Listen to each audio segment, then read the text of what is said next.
Hey, what's up, Karate Kid and Cobra Kai fans? We're back. Well, I should say we. I'm back, and I brought my good buddy Paul here, who is a longtime friend of mine, also a longtime diehard Karate Kid fan of mine, with me to binge watch season 4, which I've never done before. I've never binge watched any season of Cobra Kai, so that's the first for me. We're just fresh off of it, and the reason why that I brought Paul over is that, well, first off, we've known each other forever, but you're also the biggest Karate Kid fan I've known my whole life, who's on the same level as me. And so I thought this would be a lot of fun to bounce some thoughts and ideas off of you. Yeah. And so it was a lot of fun to binge watch something with you for a change. And it's very appropriate because with season 4, with them bringing back, I mean, it's not a spoiler, Terry Silver's back. And we're big... Surprise, we're big Karate Kid 3 fans. Big Karate Kid 3 fans. I mean, Karate Kid is probably one of the foundations of our friendship in general. I mean, seriously. Which is silly to say, but it is. True. In high school, we connected on, classics like that, Back to the Future, Teen Wolf. We used to do kind of like mashup videos and stuff of putting funny, quotes and stuff together. And we've been big fans. We've always wanted to watch a season together. Haven't been able to make it work for whatever reason or make it work in enough time. And then we made it work a couple days after, and fitting that it's this season. You're right. Right. Yeah, for sure. Yeah. I think there's a lot of speculation. Well, I think a lot of people in general consider Karate Kid Part 3 the weakest of the bunch. But, the saying goes, the hero is only as good as the villain. And Karate Kid 3 has arguably the best villain there is, which is Terry Silver / Mike Barnes. For sure. And they bring Terry Silver back in the season. So, how fitting was it? Yeah, it was really great. I mean, and again, I agree. I mean, all these film blogs, what can they do to redeem the weakest of the 3 Karate Kid movies? I mean, even a weak Karate Kid movie is still a really good movie. It probably is objectively probably the weakest. It's not quite as sharp of writing. It's not quite as developed of a story, but still got great characters, great performances by Thomas Ian Griffith, Sean Cannon. A bit caricature-y. But yeah, it's arguably the most quotable movie there is. It is, I think. I would say that 1 is by far the best. 2 is an objectively better movie, but my favorite, I would put 3 above 2 just as far as my own taste. It's at least very damn close. Very close. Yeah.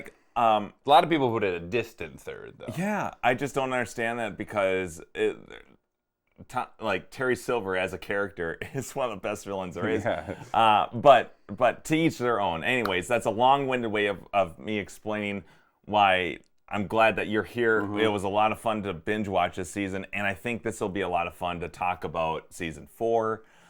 Before we get into spoilers, we'll just give our general thoughts. And if you guys are still tuned in, well, thanks, and you're crazy. It is, again, this has been a long day. It's New Year's Eve weekend.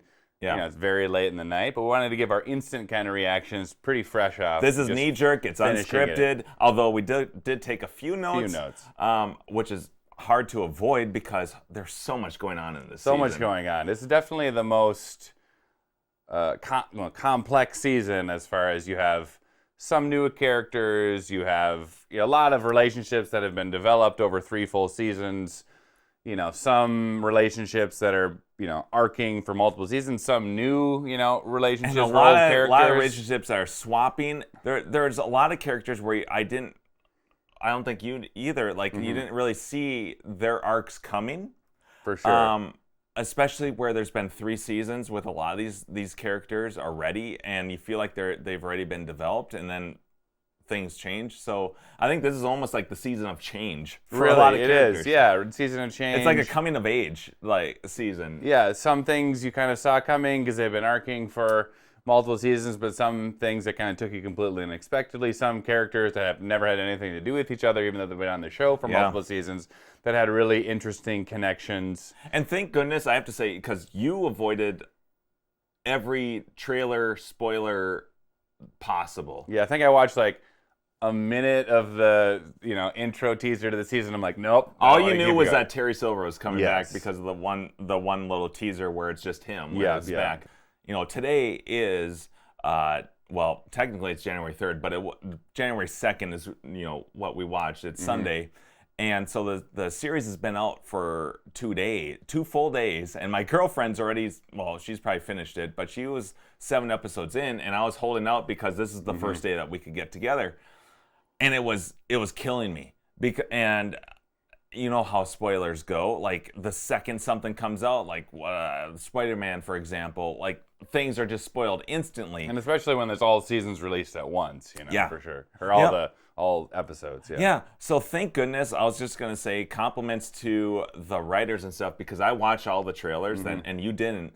And they, other than Terry being in there, they did not spoil. After seeing the season, they did not spoil anything. Good. I think people are becoming more cognizant of that, especially on shows like this. It's like good writing, and they're not just going to give like a chronological trailer of like, here's everything that happened in part. So and now you see a movie in the theater or whatever, and then the next TV spot spoils everything. Yeah, so, like, for sure. Yeah, so compliments to the trio, I forget their names, that wrote the series. And excellent job. Yeah, I mean, they just keep bringing in. It's incredible.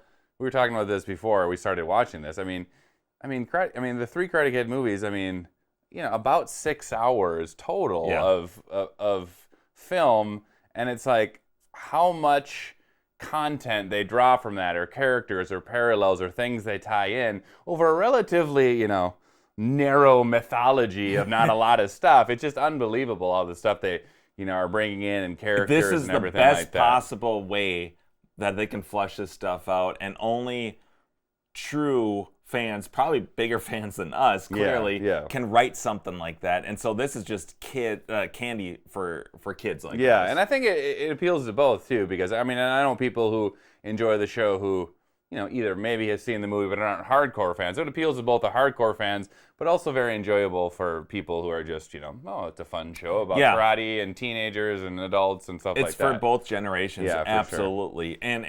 And I mean, I've been talking about this since season 1, that it's great because it appeals to younger generations as well as us. Yeah, and it does it so well. And I know people that, maybe teenagers or whatever, that don't know a ton about the original Karate Kid that still think it's a fun show. So that's a testament to the quality of the acting, the writing, the concept, And it's also a testament to a lot of the talent that they bring in that they're bringing out of the woodwork, like last season, Elizabeth Shue, but all the characters that they're bringing back, and some of them haven't acted or been in stuff for a long time. Yeah. Well, I mean, aside from Ralph Macchio and William Zabka, who have been in interviews numerous times and talked about how they were approached to do some sort of movie, a sequel, or series, and the writing just wasn't on par, and these guys convinced them to do this, and now they're pulling in all these people, Thomas Ian Griffith being one of them, who hasn't, I mean, you look at IMDb and stuff, and they haven't been in a whole lot since then. Yeah, here and there, but not, not a ton of things you would, And to be able to convince them to come back, like, that's a testament just to the writers alone. Yeah. And I think part of the success of the show is, 1, the good writing, 2, good performances by the characters that have already been part of the series, but also doing that and seamlessly working in a lot of really good casting for the new characters that can complement the historical legacy characters that can have their own storylines. So just really good overall. And I mean, we're talking just overall thoughts on the season. I mean, it's tough to say anything's better than the origin season, which was so well done and so fresh and new, and had the the seminal conflict of Johnny and Daniel kind of introduced. But I mean, outside of that, I mean, don't want to be too biased because you just watch it, but I mean, it's up there. I mean, it's one of the stronger seasons, I would say. I completely agree. Before we get into spoilers, we should just talk about our reactions to season 4. But what I just wanted to point out is that every character that they've written in has served a purpose, and I think that rather than just like writing in stuff, because we're big fans, but to write characters in to serve a purpose and to move the story forward takes a tremendous amount of skill, and I think this season is a testament to that without a doubt. A lot of moving parts. Yeah. I mean, I always use Elizabeth Shue's characters as an example, or even Chosen in the last season. Like, there's a reason why they're there. It's not just like a cameo. It's not just oh, a hey, cameo. there's Elizabeth Shue. Oh, good, because Yeah, we wanted her check. in. No, she's in there to serve a purpose, and like she did in last season. Yeah. But okay, let's get into So, this is non-spoilers. Oh, okay, go ahead. We're just gonna let's just talk reactions to season 4.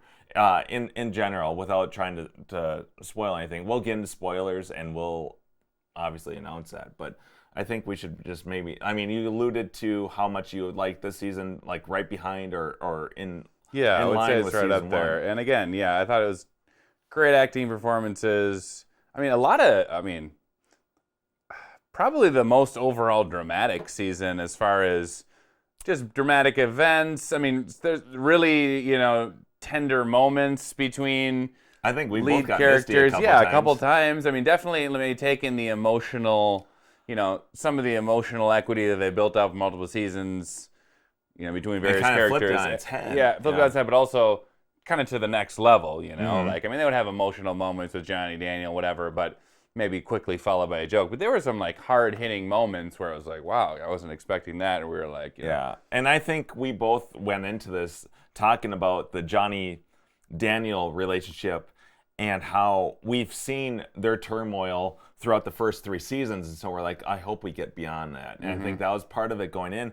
But there were a lot of relationships that I don't think either one of us really saw coming. Definitely not. Yeah, characters that maybe weren't new characters. They have some new characters as well, but characters that weren't new, but they had no, like, arcs together, but they were really nicely...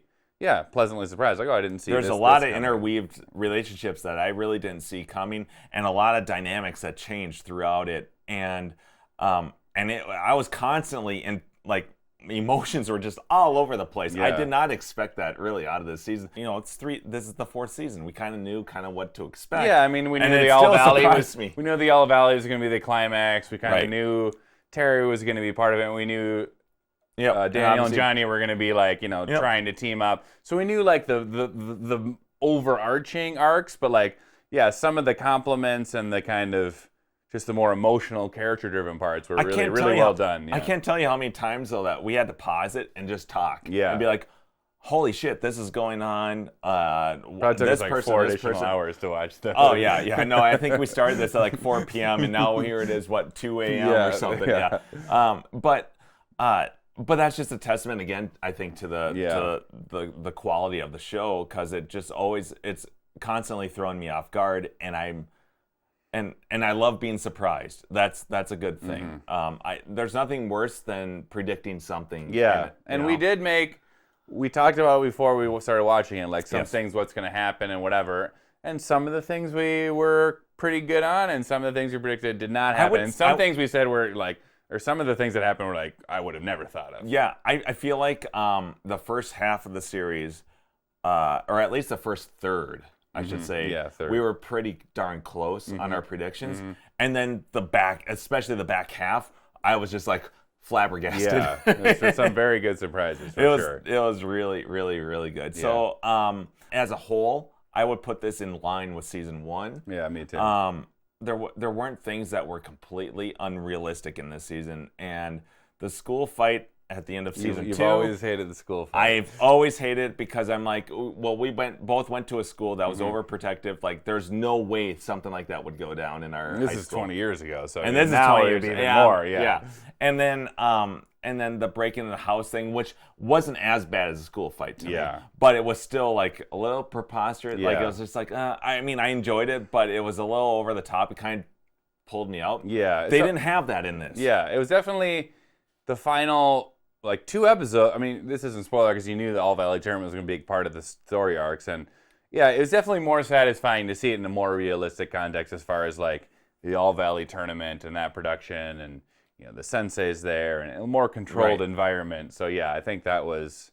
of course, there's of course the school conflicts that come up here and there, but not maybe and which was a lot more realistic, I thought. Yeah. Where the pranks and stuff that are going on, the bullying, was a lot more in line of what like I think we both saw or witnessed or even experienced in high school. for sure.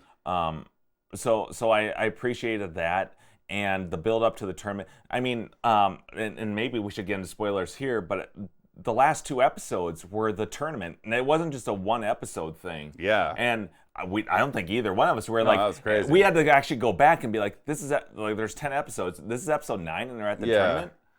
Yeah, and I would almost say like, I mean, of course there was a general arc of season 3, but like this is kind of almost like a 2-season arc, you know, because like, you know, there were definitely some storylines that resolved in the end of season 3, but like part of you at the end of season 3 were thinking that it was going to end with the All Valley tournament, right? And then it was end next season. So it's like, I mean, a lot of these storylines were paying off for over 20 episodes, which I thought was really effective. And we kept saying, we love movies. Obviously, we love the Karate Kid series, but like some of the things you just can't do in a just general movie format. Like how many times were we like, this is like, how lucky are we that this day and age that would be possibly a sequel of a movie is now a 5 or 6 hour series where you really can flesh things out and you really get those payoffs of the character conflicts and we gotta get into spoilers. Yeah, this is killing me. All right, so put the graphic on. Yeah. Spoilers. Whoa.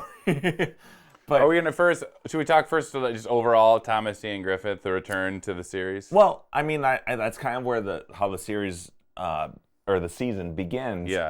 And so that's probably a good thing. And I would say the first minute intro of the show, which is just a back shot of Thomas Ian Griffith in his like Tony Stark like mansion, ocean overlook home, playing a piano, like grand piano, classical music. Kind of this is like mad scientist, but like really refined whatever human being was with this really great music. Was just a perfect intro to the series. It's a direct lineup to the end of season 3. Like because you can even hear Kreese's voice being like, hey, been a long time. It was a 1-to-1 like just direct overlap. And nope. But it was just a really cool artsy moment, and like to introduce him, you didn't even see his face at first, but just kind of see, okay, you got so much about it. Okay, he's incredibly successful, he's refined, he's living this life, but kind of almost a little bit kind of maniacal because he's playing this piano with passion and whatever. But then you kind of get a window into his now life, and I think that was kind of a big question when like we're like excited, we want to see Terry Silver back because man, what a great villain, and who doesn't want to see Terry Silver back? Yeah, but the thing is that like you have to address that 30 plus years have passed, and what's he doing now? And clearly he was of well means. Yeah, and so you get a he could have lost it. He could have lost. Yeah, you just have no idea. Never know. Like, is he a bum? What's he doing? And then secondary, what's his relationship with John? And I think we were both relieved, like, and also like pleasantly surprised that everything's fleshed out. Not in one episode. It took like almost half the season for him to even be convinced to come back and join up with Kreese again. So it was a good call by you when we were talking about, this is one of the things we got pretty well right at the beginning. We thought it was interesting when thinking back to Karate Kid 3 when kind of Kreese was the one who was going to kind of be maybe just kind of giving up his ways or moving on from Cobra Kai. Yep. And Terry kind of was the one who came in and like brought him back in. Yeah, kind of brought him back to the dark side. Because like we went into watching the season with hypotheticals. We're like, okay, what's your prediction?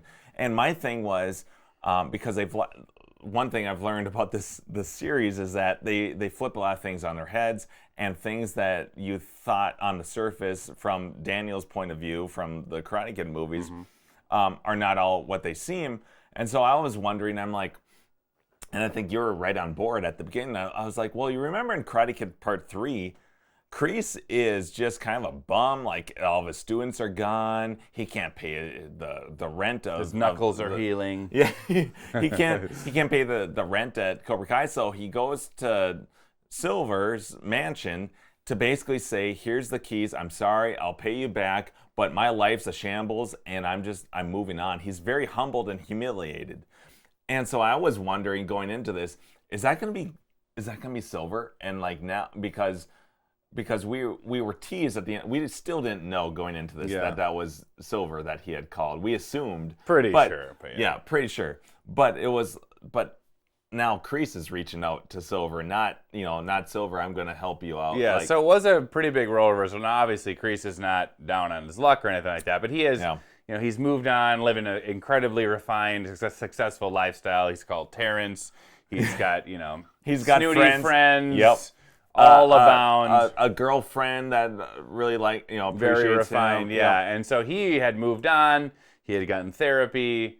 I thought it was actually a nice harken back to some of the comedy of, some of the comedy of Karate Kid 3 when he said, hey, I'm over torturing high school kids, Oh my God. That was such a good meta moment. Oh my goodness. So yes, I don't know if that was episode 2 or 3 where he tells Kreese, I think it was episode 2. Yeah, I think it was where he's like, I tortured I tortured a teenager into a high school karate tournament. So it's kind of a meta, like we kind of know that plot line was really ridiculous. Like, why would a multimillionaire really care and dedicate so much time? He's basically speaking as us, as an audience, like or a critic when they first saw the movie. How preposterous is this plot line? It was hilarious. I remember us laughing. It was super funny. It was just and mentioned drug use and stuff like that. Yeah, I was hopped up. I think his direct line is, back then I was hopped up on cocaine and revenge. Yeah, for sure. So, he had his life figured out and was kind of mocking his past, and then, Kreese kind of comes in and, says the karate, and the way that Cobra Kai was always in him. And for the first it seems like 2 or 3 pitches that Kreese has, he's like, fuck you. Like he hangs up the phone, Kreese shows up, he's like, fuck yourself. And then he shows up for the hors d'oeuvres and stuff, and then he says something, and he still says "fuck you," and it takes him until he goes down to his wine cellar, I think. Yeah. No, it's when his butler is spritzing, and it's like a gun, and he has a little Vietnam kind of a PTSD flashback. Yeah, a little PTSD. Yeah. But it took.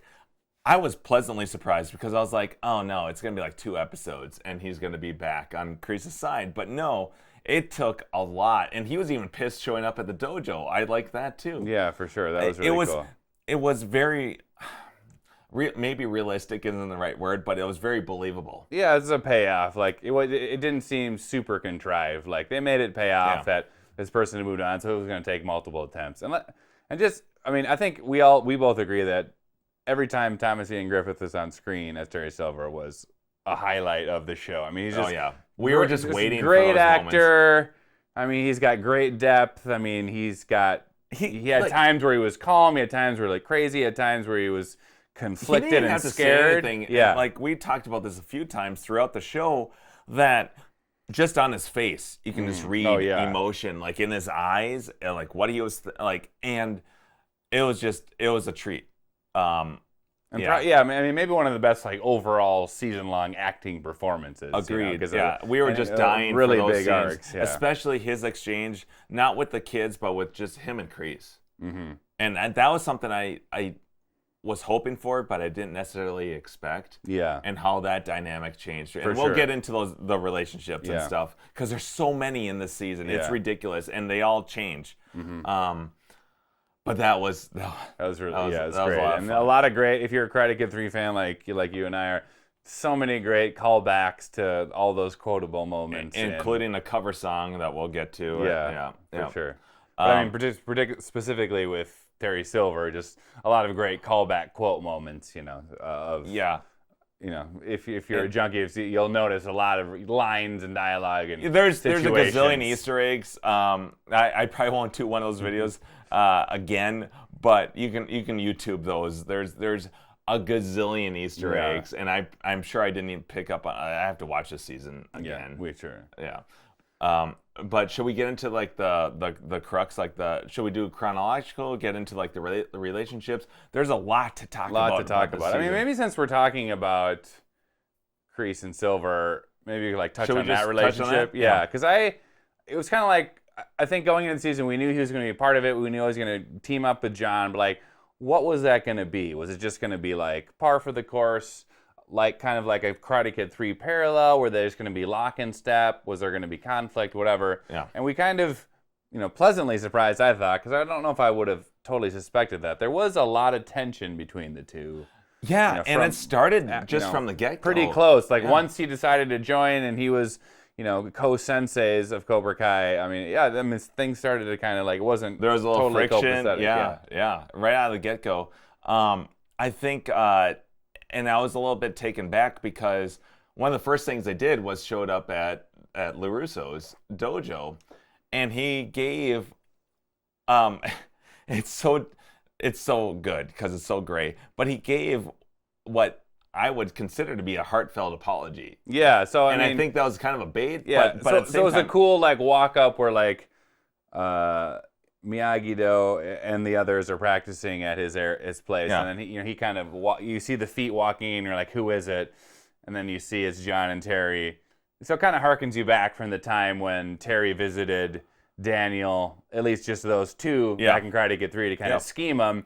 And he came in and gave what was seemed like a heartfelt apology. It really did, yeah. And he said, I'm not going to do this anymore. I've changed. I what makes me believe that it was a genuine apology, and I think that was actually part of his plan. Even was to be genuine, because you see just him and Kreese saying, "Well, I gave him a shot. I said, and he just shot us down." And now we're going to move on to plan B or whatever. Yeah, which we both agreed was like, okay, given all the stuff you put Daniel through, probably going to take more than a 90-second attempted apology for you to stop. It wasn't him calling Daniel to be like, "Hey, I want to take you out to dinner because I really want to apologize," because he showed up with Kreese. That was for sure. Yeah, so you can't blame Daniel, but not just because he showed up with Kreese, but he showed up with Daniel's memory of him torturing him, and when he showed up at the same area, conned him the last time. You know, so. Well, no, exactly. So even though he might have been genuine with his apology, you can't blame Daniel. No. It wasn't. He could have done it in a better way. Yeah, but at the same time, it's like, okay, well, all right, he turned that down. Yeah. And so getting back to John and Terry's relationship, so there was kind of an instant. I mean, they have the camaraderie, they have their shared experiences with Cobra Kai, shared experiences from Vietnam. But you can tell pretty from the get-go that there was some,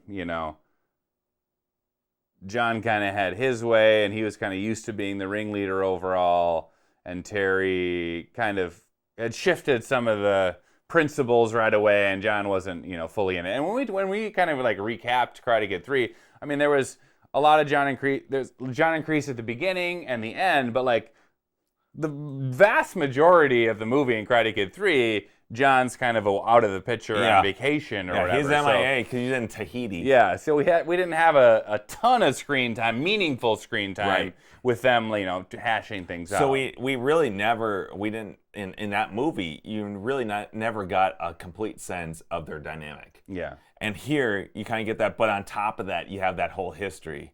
And man, did it change throughout the season. And I think we were both expecting to see something, but to see it change multiple times, it was incredible. Yeah, so I really... Their chemistry, their chemistry is great. And I really, really, really enjoyed... I mean, from basically, it's like from the very first moment of the first episode when you see Terry playing the piano, kind of his refined area, and then it was like just very steady throughout the whole 10 episodes. It was kind of like he was here, and then like it's just a little bit less, a little bit less, and a little bit less until he kind of lost it. I thought that was great. I never even thought of this now, but you know what? The best analogy that I can think of right now is that Kreese is Frankenstein and Silver is his monster. Because at the beginning of the episode, or the season, I should say, Silver's a warm-hearted. He's reformed. Yeah, he's been doing therapy. He's not doing the drugs and stuff. He's got a good life. He's on his mends. Kreese comes back and he kind of starts corrupting him. And then by the end of the season, Silver's this monster. Yeah. And Kreese is Frankenstein, and he's like, shit, what have I done? Yeah. And I thought that was great. I wasn't sure how it was going to go, again, as we mentioned. I didn't either. I thought it was like almost with every episode, it was just one layer peeled back. And there was first few episodes where he was, annoying Kreese because he was like, hey, we've done this before. Yep. We don't want to go down the same road again. we've This seen isn't it. the way Let's to learn. do it. We've learned from our mistakes. Like we don't need to do this anymore. And he tried to apologize, and I think that was all genuine at the time. I did too. And then every episode, it was like, what was that, episode 7? I think it was episode 7 where Kreese really confronts Terry, and he's like, I don't like what you're doing with my students and stuff. And Terry's just kind of taken back. Remember that? Where he's always like teary-eyed, and he's like, yeah. So it's the arc of kind of, him being level-headed and the leader, and then kind of Kreese putting him back in his place, and then he's like trying to please Kreese. yeah. For a while, and when that doesn't work, he kind of just snaps. He even kind of goes back to Karate Kid 3 Silver, and maybe a little more darker. But what I was gonna say is there's a great moment where Silver's like, how much am I gonna, like, what's it gonna take for me to pay you back? Because you've been laying this guilt trip on me for 30 plus years. What do I need to do? Do you want money? Because this is fucking ridiculous. And it's a great exchange. I think that's like episode 7 or something. And we're just like, holy crap. And there's such a tension, so palpable. And it's so good. When those two are together, it's so awesome. And Thomas Ian Griffith does such a good job of, again, he's so put together at the beginning. He's, then he changes it. This is still the karate, monster but you put together. made. And then he's, you see him snap, and he's like crazy. And then by the end, you see him just back in full-on alpha manipulator, controlling, always one step ahead of everyone mentally. And so it was a great arc, for sure. And maybe, like, we're on this path already. We should talk a little bit about Kreese and how he's had an unexpected arc, too, in this. For sure. I mean, he was kind of the one constant, shall we say, like, I mean, they flushed him out in season 2, which I thought was amazing because, like, you never knew exactly, like, is he playing Johnny? By season 3, you're like, well, he's just a fucking asshole. But you get his backstory, which is the backstory, so it humanizes him as far as you understand him. But he always had the most consistent, like, there wasn't much gray. It was like, this is his way, this is his thoughts, he's a badass, this is what he thinks. There was the least gray area of any character. It's like, this is who he is. Until the last couple episodes, where, again, there was some softening of his, strike first, strike hard, no mercy, and which was unexpected, like, kind of as Terry was unraveling, when he was kind of the more sane one at the beginning of the season, and Kreese was just his normal badass self. He started to unravel, and then Kreese kind of had some, with this season. This season had some just arc and redemption and some changes of heart, for sure. Yeah, I didn't see that coming because I feel like, obviously we just had a tease of him at the last episode of season 1. We had him in season 2 where you didn't really know if he was a different person when he was talking to Johnny and trying to get back on his good graces and be a kind of a father figure. Yeah, like, is this an act or is this really what is going on? And then you're like, okay, you're kind of a dick. And then season 3, he's full on back to his old self, being a douchebag and kind of the evil Kreese that we all knew in Karate Kid 1.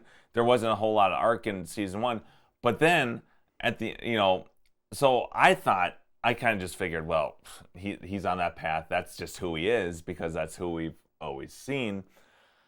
And then he has a very, for me, off guard arc in this one. It really caught me off guard because he was the voice of reason in a few parts. It was like, especially with the tournament. Yeah, in the All Valley tournament, it was kind of like, almost, it was like a role reversal, whereas it was like Terry kind of like took old Kreese's, no mercy, do whatever it takes mentality. Yeah, and he kind of, for the first time, and probably the entire series, including the films, actually showed some. You know what it feels like? It feels like season 1 where Kreese is what Johnny was in season 1, where he's like the mercy, good point. They should have some mercy. And Terry took on Kreese. Yeah. And so now it's kind of that dynamic. Yeah. That's kind of what it felt like. But I mean, for the most constant character in all the films or whatever, there's no change. This is the way it's whatever. It was very to constant. have that at the end, it was very good. It was a pleasant pleasant surprise. It definitely was. And there's a lot of relationships like that in this season. Yeah. That's just one of them, but that's probably Yeah. one of the bigger ones for sure. Should we get some of the other like new relationships? Yeah. One of the characters I think that we were both like, wow, this character's been in multiple seasons, hasn't been fleshed out at all, was Tori. Mm-hmm. Painless's character. And we knew she was the badass. She knew she had some issues. There was and we knew we got a hint of that. Was that season 3 or season 2? I think season 3. Yeah, it was hint of a backstory with her parents that she doesn't have, didn't have a great family life. She doesn't have a dad. But it was not much. It was very minor, and I think there's been a lot of speculation. We were like, where's Mike Barr? Is he the dad? Like, there's always been like, who's her dad? Because he's abandoned, and like we still haven't. Spoilers, we still haven't gotten that answer. But the unexpected relationship that we got to see here was with Amanda LaRusso, with Daniel's wife, and her, and that was pretty damn cool. It was really cool. I thought it was cool on many levels. It kind of brought Mrs. LaRusso kind of from just like a complimentary character to Daniel to kind of having some of her own being a little proactive. Yeah. I mean, it was multi-layered in that, you know, she was trying to defend her daughter, but also had some sympathy for this troubled young woman and she kind of had revealed some of her own past that even Daniel didn't know of some of the issues she had that were a little bit parallel to Tori's. And yeah, I think that was nice. It humanized Tori a bit more. I mean, I'll just say I love the actress who plays Tori. I mean, she's got this, like no one else, she has this intense, badass, mean, I'm gonna kill you face, who does it so well all the time. It's like I would not want to cross her ever. And so, but it humanized her for sure, and had some more depth and more empathy for her problems. And you know, she definitely, I mean, she was still definitely hardcore by the end, but I mean, she also kind of had some. Yeah, I was hoping for a little bit more backstory, but I was glad that we at least got to see her a little more vulnerable. Yeah, because we only got a hint of that last season. It totally humanized her, and I mean, it doesn't forgive some of the things she's done, and you know, some of her attitudes. But I think you found yourself rooting for her in some ways. There were at least 3 or 4 episodes, I want to say, where they had scenes together. Yeah, you know, they had the one at the dealership. They had one.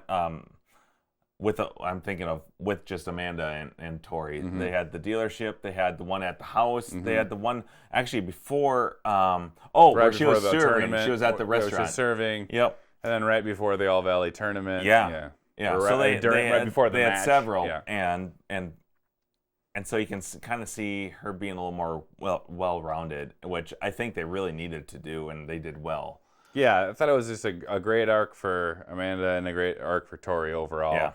And again, the tension between Sam's mom, you know, kind of empathizing and trying to help her mortal enemy was just a great layer. So that was a really, really unexpected, but a well done arc. And one thing, and my girlfriend's a testament to this, but how many times was I hate this mistaken identity bullshit, because how many times this is like, all you need to do is just tell them, give them this piece of information. Like every movie. I know. And just say this. Just say that you're supporting your mom. And thank goodness, I forget who it was. Was it the prince? Someone told Amanda, I forget who it was, that, it was Kreese, that told Amanda that, because they were in the convenience store. And he's like, you do know that she's supporting her own mom. She doesn't have a mom. And then Amanda's like, fuck. Yeah, so... Not in those words, but yeah. I mean, there were a couple F-bombs, but yeah. So I thought that was one of my favorite arcs because it was in relationships, because it was unexpected, fresh, but it also added a lot of depth to their characters. You know, humanized Tori more, which I think she's a great character, and I thought that was really well done for sure. Yeah, that was a cool relationship. I actually really appreciate that, because there's so many times, and you can't do this in a movie. Because you have 2 hours, maybe 2.5 if it's a Marvel movie, or Lord of the Rings, to really flesh that stuff out, and if you negate all that stuff, it's not very realistic. Here they can actually kind of, everyone's a 3-dimensional character. It's not black and white; it's gray, and that's one of my favorite things about this whole series. For sure, I've said that in everything, but it's the gray, because that's realistic. Yeah, the best part of it is saying like, well, maybe I don't agree with this person's choices, maybe I don't love the character, but maybe you can see their point of view, and I think that's what this series does really, really well. Yeah, and that's actually pretty much the crux of Daniel and Johnny. Yes, for sure. Which so I'm kind of not an impasse, but I'm conflicted about that, about this season, about their relationship a little bit. Yeah, so we were hypothesizing like, so is this going to be? First of all, we were looking forward to the comedy of Daniel and Johnny trying to train together in completely conflicting personality styles and just karate styles, which came to fruition right away. Yeah. One of the opening scenes after Terry and Kreese, it was just them and what do we do? Yeah. This is odd. I mean, okay, how are we leading this? They're so used to being the top dog, doing it their own way. Trying to do it together. It was a lot of really fun comedic moments. Yes, absolutely, and that's I think what everyone was hoping for and expected. What I was a little and like, because no season's perfect. What I was a little disappointed in, I was happy because the first few episodes they're having their troubles, but they're kind of getting by, working it out, ups and downs. But at one point, and it's like. It's early on. It's maybe episode 5 where they're just like, "Fuck this, we're done," because this just isn't working. They kind of go bygones. Yeah, and you had kind of thought when we were talking earlier, you thought that like, okay, we had 3 seasons of that. They're gonna be some tension, obviously, but they're probably not gonna like do that again. And they're not gonna regress. Yeah, which they did. Yes, and I was kind of disappointed about that because I'm like. We've had 3 seasons, and every season, season 1, I want to say episode 9, they teased being good pals, and then with Robbie and Miguel and all that stuff and their relationships, kind of threw everything into a turmoil, and things were a mess, and then that happened again in season 2. Like we've had 3 seasons of teasing. Their friendship, not even a friendship, they're just respect for each other. Yeah. And no longer being rivals. Go ahead. Oh, I was just going to say, at the end of season 3, I think that was supposed to be our payoff, is that bygones are bygones. Allie helped them mend everything. Yeah. And, okay, let's get past this. Now, that's one thing to have respect for each other. It's another thing to be able to teach, For sure. So together. I think I was a little bit less... I was a little bit more shocked. Okay with it than you because, let's be honest, through all the stuff we're talking about, Johnny and Daniel are the foundations of this whole story and the foundations of this series. So I think we knew there was going to be tension, teachings, whatever. They've teased it. There's been parts of it, but they've never had like a team up at this level. Like, let's teach students simultaneously as one unit. So I was fine with it. More rocks. I was fine with it overall. And I mean, so they break apart, but then kind of come back together at the end again. But I thought it was a pretty well done. Like I didn't think it was like a full break. They didn't like hate each other, but it was like maybe we can't make this work, and then they kind of find a way. And I mean, they definitely really, again, I kind of like the back and forth. And I think each time they break up and come back, they kind of like it's gratifying. A little, gratifying, a little bit stronger. They're giving each a little more credit, that's a fair point. Yeah, and kind of, I think another thing we're talking about kind of relates to what we're talking this, but also just generally, there was kind of a role reversal in a lot of ways. Kind of Miyagi-Do was almost kind of a role reversal. It's kind of that's almost a good that's a good point. Yeah, we talked about that. They, especially in the first like 4 episodes, they were definitely provoking and the insecure, and they kind of were the bullies. Yeah, I mean, so you were used to having Cobra Kai, especially with the Kenny character, who's the new short African American guy that goes for sure. Yeah, so we had new character Kenny who was introduced. We kind of had a reintroduction to Anthony, the LaRusso's, who's an asshole. Yeah, his Daniel's son, which was in the first season, then kind of not really there, or maybe a cameo here and there. He was like a Family Matters Judy. He just like was just absent for like 2 seasons. I don't even know if they mentioned him in the last couple seasons. But all of a sudden he's back. Yeah, and a dick. So he was really bullying this one new kid who ends up joining Kai unnecessarily. So that was one part of it. I mean, I totally empathize with Sam and Tori and like the issues, and of course she's going to be very, very, just abusive towards Tori because all the stuff she put it through. But I mean, Sam was being really, really hard on Tori. Apprehensive, yes. Multiple times when she could have either done nothing or whatever. We had kind of Hawk a few times, maybe kind of.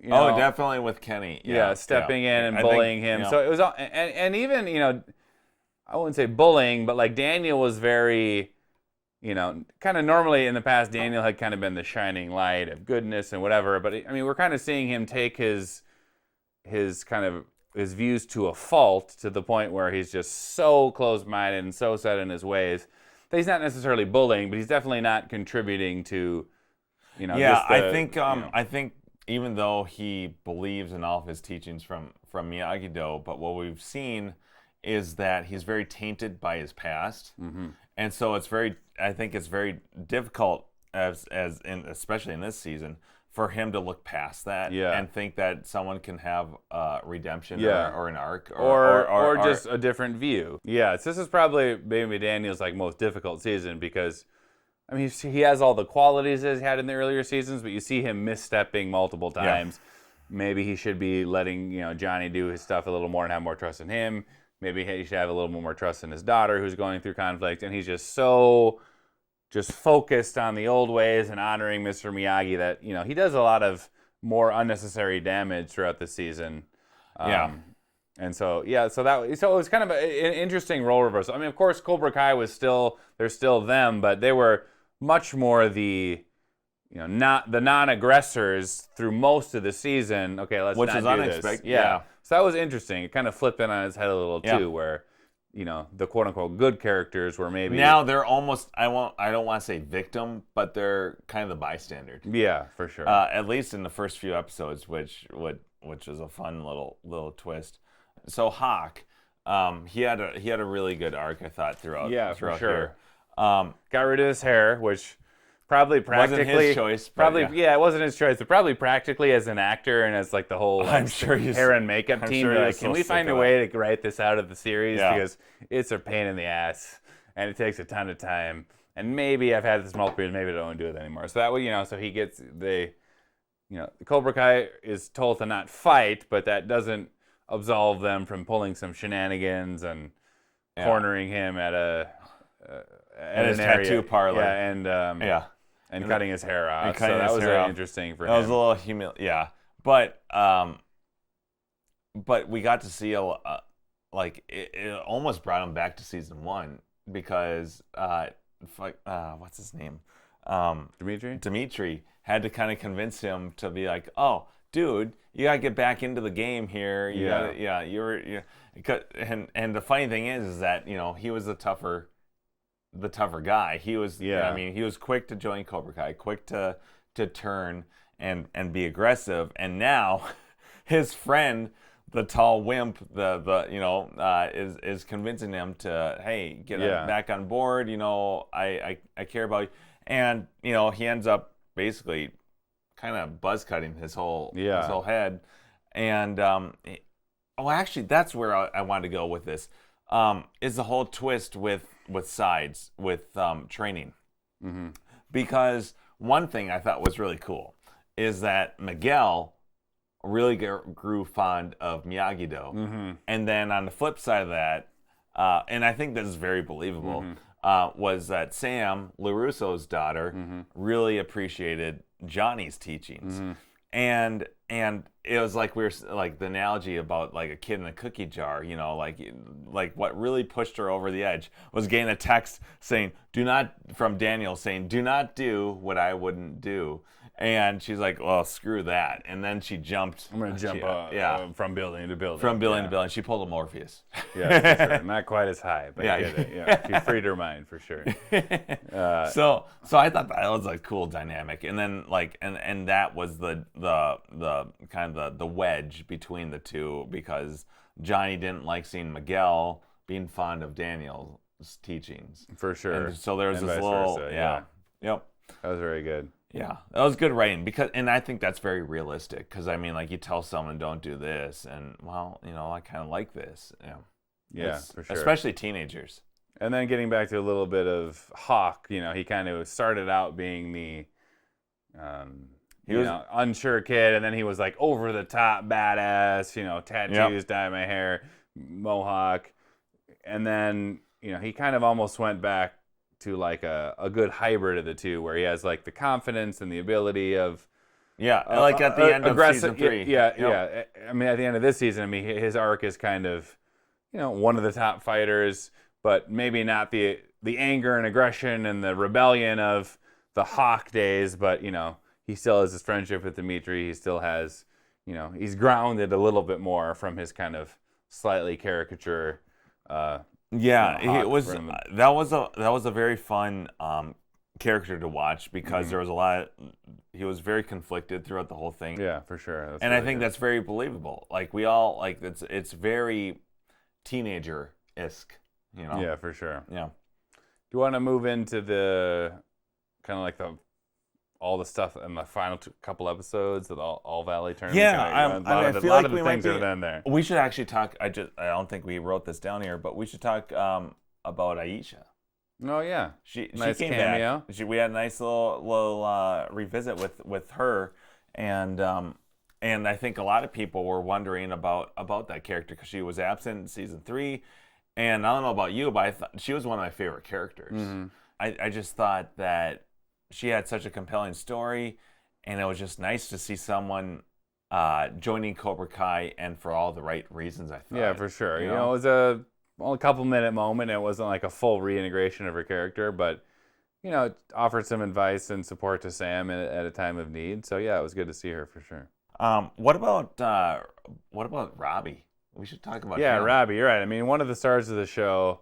I mean, I was saying one of the stars of the whole season was maybe Robbie's hair. I mean, whether it's coiffed, I'm still parted, we're both jealous. When it's all the way back, I mean, it's on point. It's so flowy. I just it's want to goals for everyone. So it was. He great, should be on the front cover of a romance. He should. Yeah, he will be probably soon when he's old enough. But he's probably old enough now, but at least he's back. Trade is old enough. I mean, we did see him bench press 135. True. He did do plates. Exactly. Yeah. But I mean, overall, I really think he does a good job. I mean, he's in Cobra Kai most of it, and I mean, he fits in because he has a lot, some resentment issues, but he always doesn't ever fully seen as it because he's not. He never seems to fit into. Not any, really. Yeah. I just fucking that's okay. split all over. But I feel like, and maybe this is poetic, but it never seems like he never really fit into Miyagi-Do. He hasn't really fit into Cobra Kai. Mm-hmm.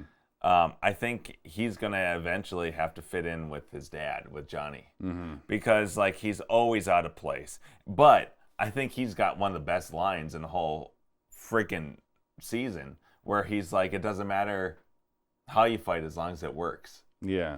You think he's talking to Daniel. And he's like, the problem with you and my dad and Kreese is that you all think your way is the best way.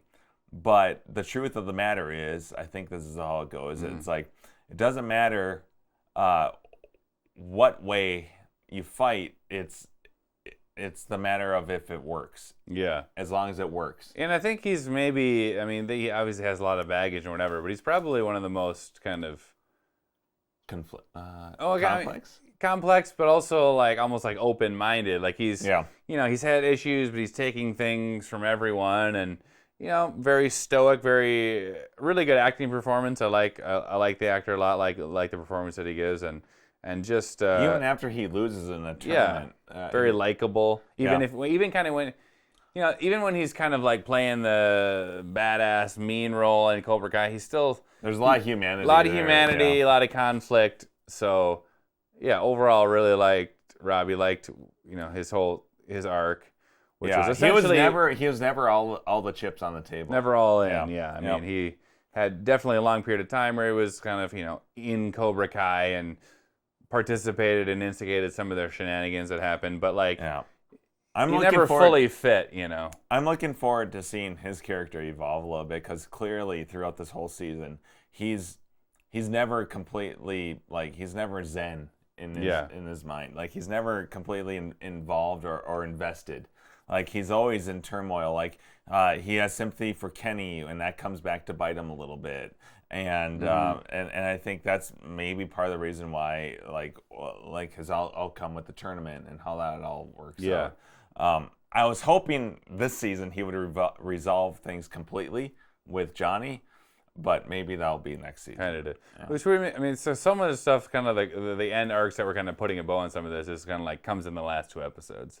There's a lot. So we like start with kind of like maybe we should just jump to those. So because I think a lot of what our notes kind of like end in resolving a lot of these issues, and so the last 2 episodes starts with the introduction of the All Valley, which they've upped the production value from the 80s by a long shot. So now it's not just the kumite, the fighting. Now they're adding skills, which is basically like a weapons demonstration, and kata, which you guys probably know what kata is. You know, it's like a dance. It's like a choreographed set of moves.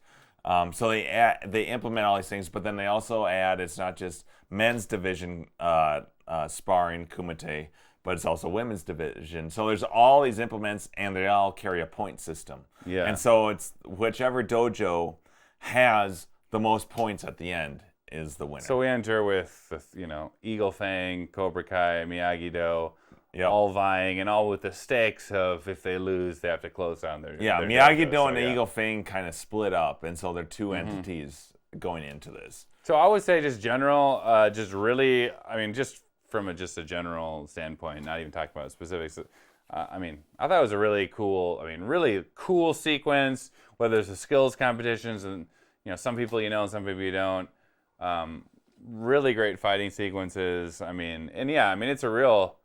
I mean, it's a payoff. I mean, it's like a hour and a half of just almost exclusively the tournament and so many cool things for sure. Which I wasn't expecting, because normally, like we saw season, it was just 1 episode. Yeah, and I was thinking it was 1 episode, maybe episode 10 would resolve some of the things, but I mean, it was like full on. It was just boom, yeah. So we see the skills competition, kind of the main dojos that we're rooting for kind of are all up there, and then we move on to the individual tournaments, and kind of par for the course. We knew the main characters were gonna make it pretty far. Interesting match between Robbie and Hawk. Before that we should go Miguel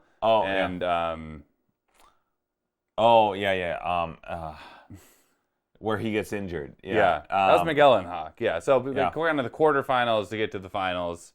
Was Miguel and Hawk. And we kind of get some of the baggage of Miguel, where he kind of gets hurt, and we're wondering, is this like a huge tweak of his back, bringing back some of his paralysis issues? Ends up being a strain, but there's the kind of dynamic of Johnny kind of maybe pressuring him to push through it more than he needs to. And for the first time, we get to see, and correct me if I'm wrong, but I believe this is the first time we see Cobra Kai versus Cobra Kai. Yes. Because we see Kenny versus Robbie, and again, you get to see that conflict with Robbie, where he doesn't want to, he took this guy under his wing, and he doesn't really want to hurt him, but then he gets kind of the no mercy talk, and and so he ends up beating Kenny. And then we have so then we have the arc with Miguel and Hawk, and Miguel ends up not being able to go, or deciding not to go, and kind of sets his arc for the next season kind of into motion, where he's still having trouble with Johnny, and kind of ends up kind of going to, so he loses. And I have to take you out there. One of the best moments in the whole season, Johnny Googling, how do I tell a guy that I'm boning his wife or his mom? Yeah. How do I tell someone I'm boning his mom? Banging. Yeah. Thank you. Boning, banging. Same thing. But it was banging. Yeah. So that was good. And so Miguel kind of at the end of the last episode is kind of trying to find his way, maybe trying to reconnect with his father, who he doesn't know, and then kind of loving Johnny, and they share some moments, but still having to work out some issues for sure. So it's not all roses in the Diaz Lawrence triangle for sure. So That was good. But I was a little bit worried early on because there was a whole there was that whole misconception when Miguel was like, yeah, when he's talking about with Elizabeth Shue's character, he's like, oh yeah, you went on that hot date with your old high school romance, and Johnny's like, oh shit, like, and neither one of us even really thought of that, like, oh, he didn't know that was just like we were just hanging out because it was wasn't like aware that they were dating, yeah, for right. sure. Yeah, so there was that little and I'm like, oh, please don't be one of these things where it's the whole season Johnny has to explain himself like, no, I'm not, I don't care about Allie. Yeah. Thank goodness that didn't, yeah. Yeah, so then we end up finals. We have the Tori Sam showdown in the female division, and then we have the Robbie Hawk, which is, kind of you weren't expecting. You're thinking maybe Robbie Miguel, so, what we just mentioned. So they have a really, really good match. Yeah. There's a moment where kind of Robbie was maybe able to finish it and make a point, and he kind of has this moment where he's looking at his teammates and looking at Kenny, the person who he's mentored, kind of, cheering to have no mercy, and kind of almost hesitates for a moment, which kind of maybe costs him the point for that. Yeah. And, Hawk ends up beating him in the end. And to kind of like keep Miyagi-Do alive. So, I mean, kind of, an upset. You wouldn't think at the beginning that Hawk was going to be, kind of come through. And especially during their, the first season where Hawk, was pissed and he ended up injuring Robbie. He pulled basically a Bobby Brown. Yeah, for sure. So, I mean, I think Robbie takes it well, and it kind of sets up his, kind of final arc with Johnny, which we go over in a while. And then we want to go to, I was really looking forward to the Tori and Sam. Like, I mean, that was like the two multi-season arcs that we were waiting to kind of have them resolve their just constant, back and forth. Now I have to put this out there. My my girlfriend would appreciate this because she always is offended by how and rightfully so, but how like many movies, it's always girl versus girl, guy versus guy. It's never guy versus girl, girl versus guy. For the sake of it being girl versus girl, but in the sake of a karate tournament and a martial arts tournament, that's always how it is. They always, the women's competitions, one division, guys is one. So it's the one avenue, Carrie, if you're watching this, it's the one avenue where that's just how it always is. That's the realism. Not necessarily in a street, that's not the same for a street fight, but in a karate tournament, sadly, that's how it is. It's always, there's a female competition and there's a men's competition. Yeah, and then regardless, I mean, I think it was just a good payoff that we were waiting for. And it ends up being a really good fight, back and forth. Yeah, no, it's really good, and it goes, and it's not. And a short partway through, I was thinking they were probably gonna have Samantha lose, but I mean, it was really close. And then part of me during the fight when things were going, I was like, well, maybe I was wrong.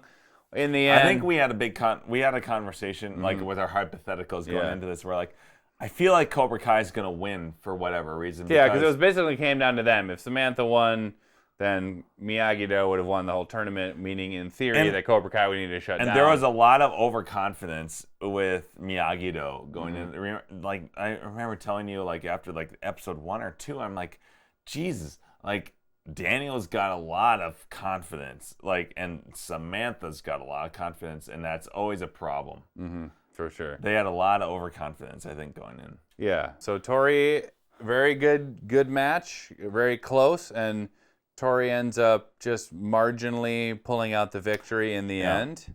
Yeah. And a little sketchy because we think, we think that Sam actually got the last hit. There was some controversy in that, did Tori step out of bounds? Did Sam score the point before she stepped out of bounds? So Daniel and Johnny weren't super happy about, kind of a call at some point, but nonetheless, she wins. Yep. And we do see her during a little redemption. Yeah, during the fight and after, where she's starting to, Tori, that is, she might accidentally hit Sam in the face, and so she's kind of saying, "Are you okay?" And so we kind of get a nice, you can tell that she's feeling for Sam and, showing a little bit more character growth than just the kind of like straight up mean attitude, total badass all the time that she was. And last understandably, Sam's not there yet. She still thinks sure. that Tori's bitch. But it was a nice kind of duality of a good.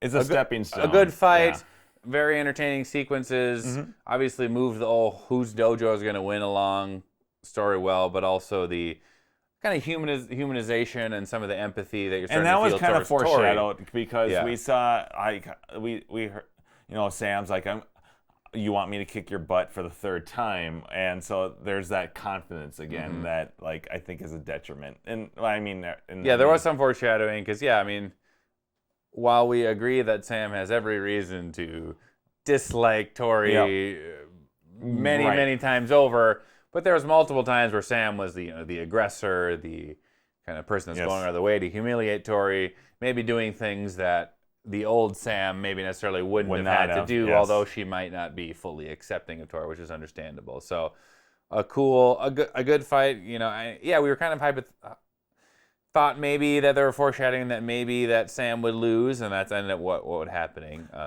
So kind of humanized her a little bit more. And then while she's celebrating shortly after, Tori overhears a conversation between Kreese and the referee, essentially alluding to the fact that Kreese possibly Terry had bought his way. Paid off the refs to maybe make some calls go their way. Not much different from like a football game. For sure, and that no one's going to suspect anything. Well, of course, Tori hears that and obviously probably takes some of the luster off her win, which she was very proud about, and also I'm sure leads into the next season as far as like realizing that maybe he was kind of in cahoots with the refs. And I'm looking forward to that. Yes. Like that arc, that story to go forward. And this season reminds me a lot of like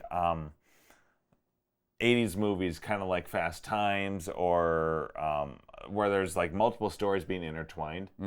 But this is to a much larger scale. And here's a good example of that. Yeah, I enjoyed the whole tension and arc of Sam and Tori, and I thought it resolved well, and not fully resolved. I mean, there's still some growth to be had, I think, next season, but again, moving towards the right direction, humanizing both of them, so that was cool. Yeah, and hopefully at some point, we reach an end where there's resolution for a lot of stuff. I mean, we've made that argument with Johnny and Daniel. Yeah, for sure. And just like how that's been stretched out. Yeah. But and speaking of Johnny and Daniel, I know we mentioned this already, but so there was a moment where they kind of realized that they kind of fully came together. Yeah. During it, kind of, and Daniel kind of had and he's had like arcs with Johnny as far as back and forth and coming to terms with themselves and their relationship. But kind of Daniel had a cool moment of kind of finally maybe coming to terms with kind of his own issues. Yes. Of maybe being a little too slave to the past, a little too this is the one way is the only way. And they had this cool flashback in Karate Kid 3 where they were planting the bonsai tree. Yes. Which I forgot about. I did it's too. A small moment bit. for sure where Miyagi was saying, you can find your own way as well. So that was a kind of a good indication that he gives Sam the okay before that match. Just be yourself. That was a great pep that talk. was a really cool thing to see. Hey, you can take what I taught you. You can take what Johnny taught you. You can take what stuff your instincts. You have strong roots. Yeah. And you may get your roots from my teachings, but that doesn't mean that's how you're gonna. You have to find your own way. For sure. And that's kind of what he pep talks. Yeah, which Sam, very much appreciated. Had a nice embrace there. It was nice emotional moments. That was really cool too. It was awesome. Good. What a great way to implement a flashback or archival footage from a previous film. Yeah, and again, like there's not a whole lot to do, but they just find these little 20-second moments or snippets that you barely even remember. Maybe that was kind of a throwaway moment, but they make it impactful. Or so that was great for sure. Yeah, that kind of sparks an interest. Like I really enjoyed where Daniel told Johnny about his history of silver. And how he, for a brief moment, was Cobra Kai, and them at that fancy bar having drinks and over it. I was waiting for that. Yeah. I was like, if they're bringing Terry Silver back, he's got to spill those beans, and that was a great scene. For sure. So then we have the last couple things. We have the kind of resolution of the arc. Not resolution, but a Robbie good... and Johnny. Yeah, of Robbie and Johnny, of their kind of moment that's been building since pretty much episode 1. And they really kind of have their most humanity moment, I think. And thank God, because it's been a long time coming. Yeah. Yeah. Yeah, so they have, still have stuff to work out, but they have kind of their most human, full-on acceptance embrace, I think, that they probably ever had. I was really glad to see that Robbie wasn't fully invested in Cobra Kai. He was just there because that seemed like the most suitable place for him, but it wasn't like... This is me now, and he was always in. There was a little conflict always going on behind for sure. his He never luscious fully hair. fit in. Yeah, behind his beautiful hair. Beautiful. So it's good to see, them. I wouldn't say they still have stuff to work out, but they're kind of the most full embrace they've ever had of each other. Of Robbie wanting to accept Johnny and kind of starting to work past his issues. Johnny, of course, accepting that and realizing the issues he's had, and it was a great payoff over one of the main storylines. Yeah, it's good symmetry because they've both been through a lot of the same shit, and I think that now they're like, wow, we've both experienced a lot of crap, and maybe we're not that different. For sure. Yeah. So it'll be interesting to see that. I mean, they presumably probably start the next season on a pretty good relationship, so kind of see where that goes. Yeah. And then the real big kind of ending. Well, the big moments between Kreese and Silver. It was, how is this going to happen? We were all hypothesizing, what's going to happen with Kreese? Is he going to be in the picture next season? Is he not? So we come to find Kreese and Silver are celebrating kind of their victory over Champagne at the Silver estate. Yeah. And we kind of are reminded that a couple episodes ago when Silver was at his lowest point, which we didn't talk about, he kind of just assaulted and went way too overboard, beating up Stingray, who was, had a couple episode cameos. He was in the second season and served a purpose in some way. And so basically, Kreese snapped on him, just kind of beat the crap out of him. We find out that he's in the hospital. Silver. Yeah, Silver did. Sorry, yeah, Silver did that. Find out that he's in the hospital, and didn't know what the story was. Well, we come to find out that apparently Silver had kind of either coerced or paid off him to say that Kreese did this to him and not Silver. Yes. So we're having this whole conversation with Kreese and Silver at his estate. We're wondering what's going on. You start seeing some flashing lights, and like, well, what is this? Yeah, and then they.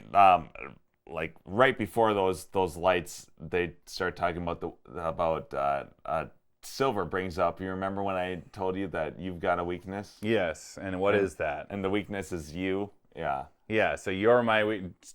Terry saying this to Kreese. You are my weakness. We need to get you out of the picture. And that whole sequence was very dark, very riveting. Some great music behind that. We're all kind of like, wait, what's going on? What's happening? Wait, who's coming? What are these? All this time, what's happening? We're like, what is going on? All this time, I'm waiting for this big con because that's who Silver is when he's in his sinister ways, and the whole time he's conning Kreese. Who saw that coming? Yeah, I mean, we're thinking maybe he's conning Danny, he's conning other people, and so the police show up, and basically Silver's like, I'm taking you out of the picture because you're my weakness, and they arrest him for assault of the person that Terry actually, mind blown, was the one who did. So. I mean, Kreese is obviously shocked and crazy. I mean, crazy moment. I mean, that was really good writing. That was not something that I suspected at all. No, I didn't see that coming at all. There was tension between the two, and it was a lot of fun tension because there were scenes earlier where Kreese was really confronting Silver and being like, I don't appreciate like what you're teaching. And remember, there was one episode, I don't know what it was, 5, 6 or whatever, where you actually saw like almost fear in Terry's eyes. Remember that? Mm-hmm. And he's almost like tearing because Kreese is really like in his face. And it's like, holy crap, I didn't see this coming a mile away. So it'll be interesting to see what the dynamic is. Obviously, Silver is going to start next season as the head of the Cobra Kai Edge without Kreese. I'm guessing Kreese will probably still be in it in some component, but he's probably not going to be, in jail. Probably he's probably not going to be as, in it as much. And there was an arc to Kreese. There was numerous times where he defended a couple of students. And I didn't see that coming because I thought he was just like, after season 3, I'm like, well, you're just, okay, I thought you were kind of a semi-human person, but no, you're just evil. And then we see him like defending a couple of students in front of Silver. Mm-hmm. So then the final kind of tease or reveal, we kept saying, what are we going to get? Are we going to finally see Mike Barnes? Mike Barnes, we really thought... One of the, probably the main characters of the initial trilogy that has an only real main character that has not been on. Obviously, he was the hired gun of Silver. Is that what we're going to see? Ends up, at least for now, not coming to fruition. Sorry, Sean.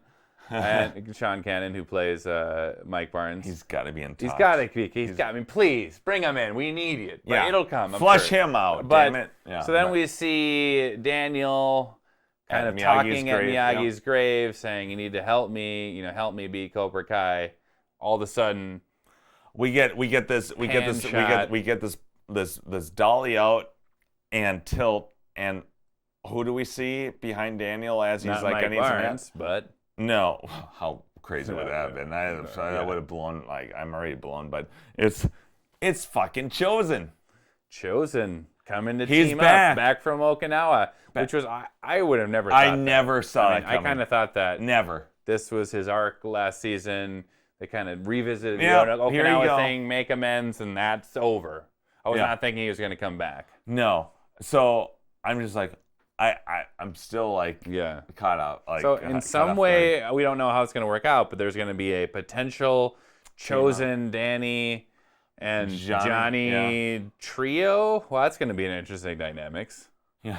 A lot of comedy, comedy to flesh out there. I know. Can you imagine Chosen going to knocking on Johnny's door and being like, "Oh, who's this guy?" It'll be some good one-liners. No, he goes up to Johnny, "You coward." He didn't say coward once. Yeah.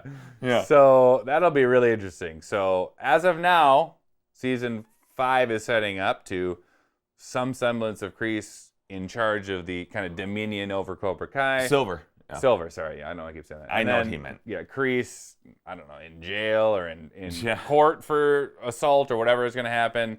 And then this new trio. So it'll be really interesting to see. Yeah, and meanwhile, we've got all these other crazy character arcs where, like Tori and stuff, like where's she going to be next season? Is Mike Barnes going to come up next season?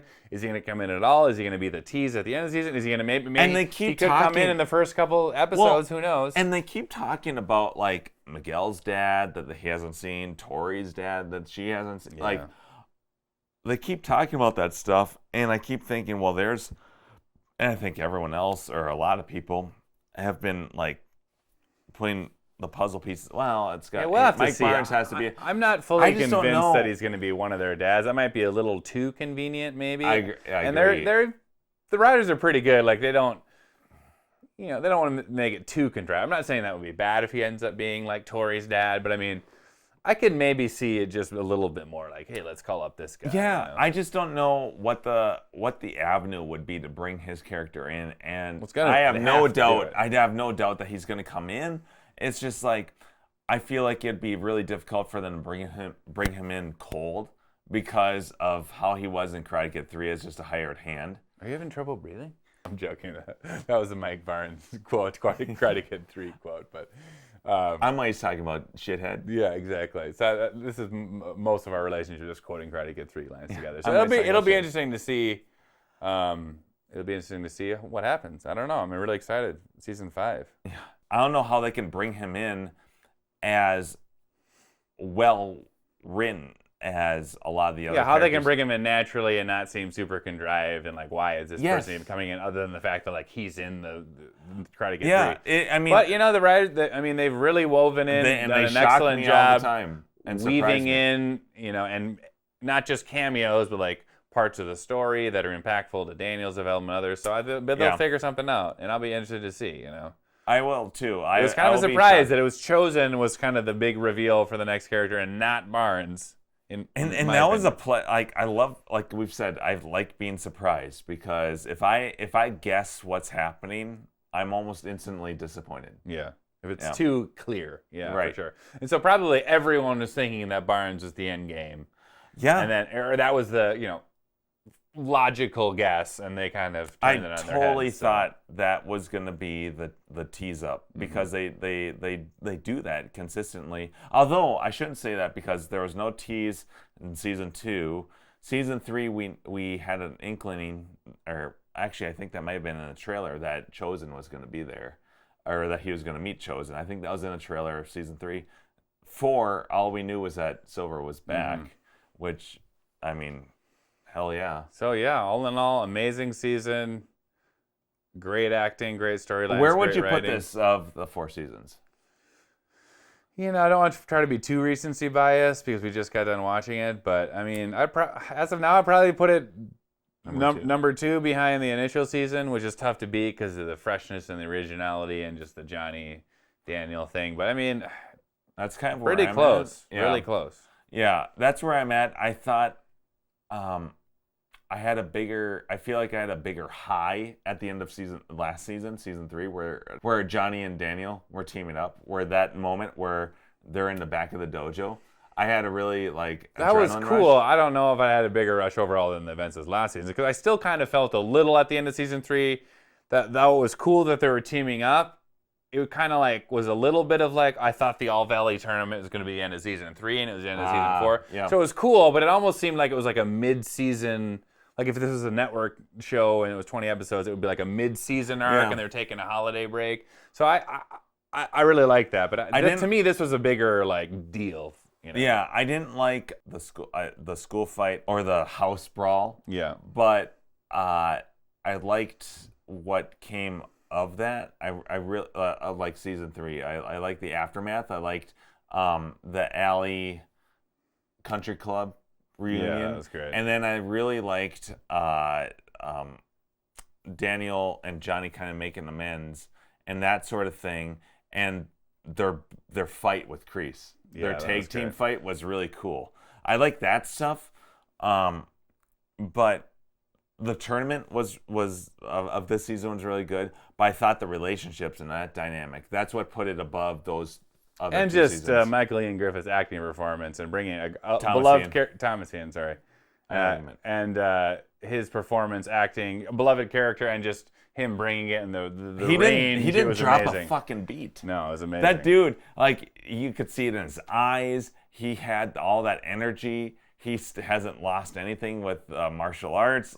He's all in it. Yeah. And to see his transformation go from I'm healed, I've been taking therapy, I'm a new person, to Kreese corrupting him back to the, basically turning him back to the dark side.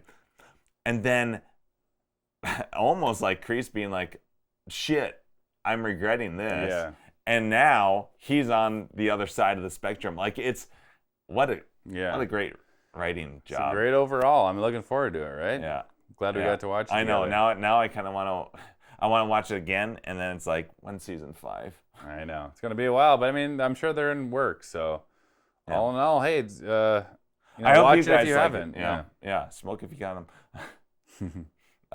And if you guys are still tuned in, thanks for watching. I hope you guys enjoyed it as much as we have. We're hardcore fans, so take it for what it is. But thanks for watching. We'll see you in the next video, hopefully. Yeah, it'd be great. Thanks for having me. Yeah, this is a lot of fun. And take care, guys. Thanks. Happy 2022.